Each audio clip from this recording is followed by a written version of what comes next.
pomocných stabilizačních pásů je P-servis. Jedinou podmínkou nebo jednou z podmínek je, aby sedák a opěrák byl ve spodní části průchozí, tak aby se nechali protáhnout bezpečnostní pásy, který jistí celý systém. V první řadě po rozbalení pásů přihodíme část s nápisem přes opěrku hlavy, tak aby nám ji odepínala.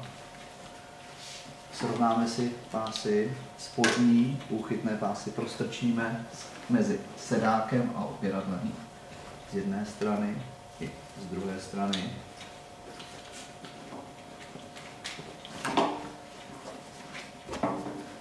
Protáhneme včetně výstupy.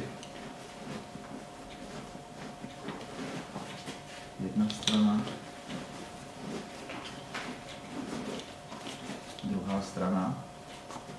Srovnáme si, aby byly rovno, aby nebyly přetočený, aby opravdu to odpovídalo ukotvení, který potřebujeme. Jedna strana, druhá strana.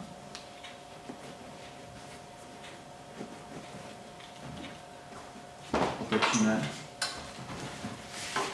Z druhé strany se přesvědčíme, že máme horní úchyt v pořádku, spodní taky. Jedna přeska, druhá přeska. Nejdůležitější je bezpečné utažení systému přes opěradlo. To znamená, dotáhneme opravdu, aby ten systém byl stabilní. Seřídíme pásy, zastrčíme si je po okruhy, tak aby nám nepřekážely.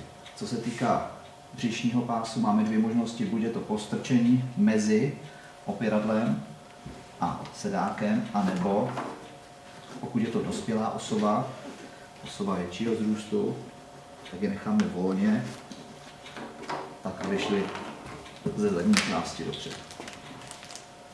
V přední části máme břišní pás, který jednoduchým způsobem jsme schopni seřizovat. Znamená mimo pásku, otožení na příslušný rozměr. Z druhé strany udělám ten samý postup. Uchyt. Co se týká ramenního uchytu, mám dvě možnosti. První se seřídí vejška podle osoby, to znamená, pokud já spodním horním vězcem sjedu, tak jsem schopný dosáhnout ramenního místa uchycení podle výšky osoby. Pokud je to dospělá osoba, mám ji danou nahoru. Zase seřídím pásy tak, jak potřebuje ta osoba, zastrčím pod kanapy a jezdcem si seřídím výšku toho úchytu. Takhle to vycházelo. A nebo můžu i pásy překřížit, v tu chvíli dosáhnu ještě větší stability té osoby, kdy opravdu je ta fixace 100%. V okamžiku, kdy mám pásy seřízený podle potřeby té osoby, v zadní části zajistíme, tak aby se nemohlo stát, že proti nechtěnému rozevření. Spodní část má možnost posouvání podle výšky úchytu. Tady potřeba osobu fixovat vejš, anebo samozřejmě, pokud to stáhnu dolů do spodní části,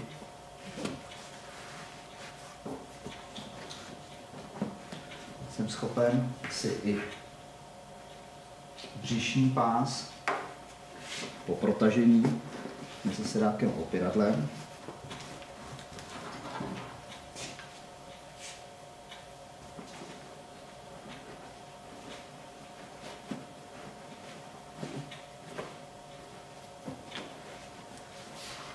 zafixovat osobu, která je menších tělesných proporcí.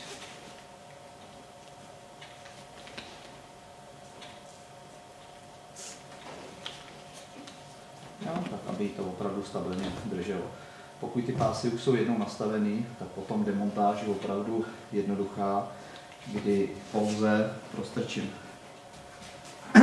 od odjištění zápatek, zadních přesek, spodní část mezi sedákem a pirákem.